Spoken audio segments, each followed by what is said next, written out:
or call 877-646-5346 to see if you qualify. This report is brought to you by Ageless Body, a powerful combination of 5 of the world's best immune-supporting antioxidants available packed into one capsule, and it's on sale today for up to 51% off, and will even include free shipping within the United States until we sell out. Included is not just vitamin C, but one of the most bioavailable forms of vitamin C, magnesium ascorbate. Also included is a form of turmeric that is 46 times as absorbable as most other forms. To order, click on the link below, www.agewithbill.com. Good afternoon. I'm still reporting on the coup. There was no single individual better equipped to stop this coup cold than Vice President Mike Pence. No one can predict how a totally proper debate on the constitutionality of the electoral votes submitted by the individual states to the Congress of the United States meeting in joint session for that express purpose would have turned out. However, there is no question that Vice President Mike Pence, who is then also sitting as President of the United States Senate, could have and should have ordered a debate to proceed. However, he didn't. Even worse, he claimed at the time that he lacked the proper authority to do so. Pence, now desperately trying to repair the damage to his reputation, posted an op-ed last week in the online newspaper The Daily Signal. Now, Pence sounds like he is 100% back on our team. Should we believe him?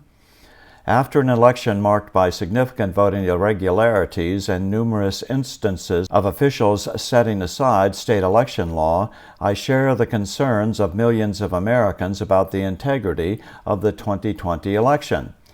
That's why, when I was serving as presiding officer at the joint session of Congress certifying the Electoral College results, I pledged to ensure that all objections properly raised under the Electoral Count Act would be given a full hearing before Congress and the American people. Yes, Mr. Pence, and that's exactly what we expected you to do, your sworn duty under the Constitution. But you showed not 1 millisecond of remorse in not doing so, in ignoring the righteous objections of your fellow Republicans at the time. The tragic events of January 6, the most significant being the loss of life and violence at our nation's capital, also deprived the American people of a substantive discussion in Congress about the election integrity in America. No, Mike, that incident could just as easily have postponed the ballot certification to another date, the next day, or the next week. Denying an examination of some very suspect integrity issues among the so-called battleground states was your call, Mr. President of the Senate. You and you alone could have allowed this debate under any of a dozen legitimate auspices, and heck, if you were a Democrat, following the legit rules is totally optional anyway. Under the Constitution, elections are governed at the state level, and each state is required to appoint presidential electors in such manner as the legislature thereof may direct. Many of the most troubling voting irregularities took place in states that set aside laws enacted by state legislatures in favor of sweeping changes ordered by governors, secretaries of state, and courts. Yes, Mike, that's exactly what most real Trump supporters were arguing in the weeks surrounding January 6th, both before and after.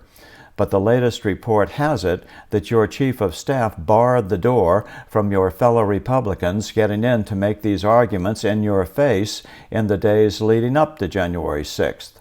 So it's a bit disingenuous of you to retrospectively preach to us on the legitimate basis for finding another time or place to hear this case. In fact, you could have easily called in the choppers and V-22 Ospreys to quickly and safely rotocraft your way up to Mount Weather, a half-hour away by air, buried deep in an abandoned copper mine in the second set of Virginia mountains, where, as you are well aware, a complete duplicate of the United States Congress has been set up and waiting to be used for just such an occasion, including live TV feeds to all television networks for, let me see, at least 50 years now. While legislators in many states have begun work on election reform to restore public confidence in state elections, unfortunately, congressional Democrats have chosen to sweep those valid concerns and reforms aside and to push forward a brazen attempt to nationalize elections in blatant disregard of the U.S. Constitution. Yes, exactly as you did on January 6th, Mr. Pence. And now we will never know what would have resulted had you allowed that constitutionally guaranteed examination of the record to proceed. I won't go into the rest of your views on the resultant Democrat legislation making egregious voting misconduct even easier to conduct and disguise in future elections, further solidifying the Democrats' stranglehold on power. You are correct in all of these observations. Just one thing. You could certainly have done your part to stop it, and you failed to even give it a good old constitutional try. More than any other failure that resulted in a huge power shift in the direction of this nation's history, this one falls totally on your shoulders, Mike Pence, and we will never forget it. But that's just one man's opinion, isn't it? I'm still reporting from just outside the citadel of world freedom. Good day. Every doctor on TV says that we all need to boost our immune systems, and STEM Enhance does that in a unique way by increasing blood levels of your own adult stem cells, the backbone of your immune system, by over 30% in just 1 hour. Click on the link in the description box below for details.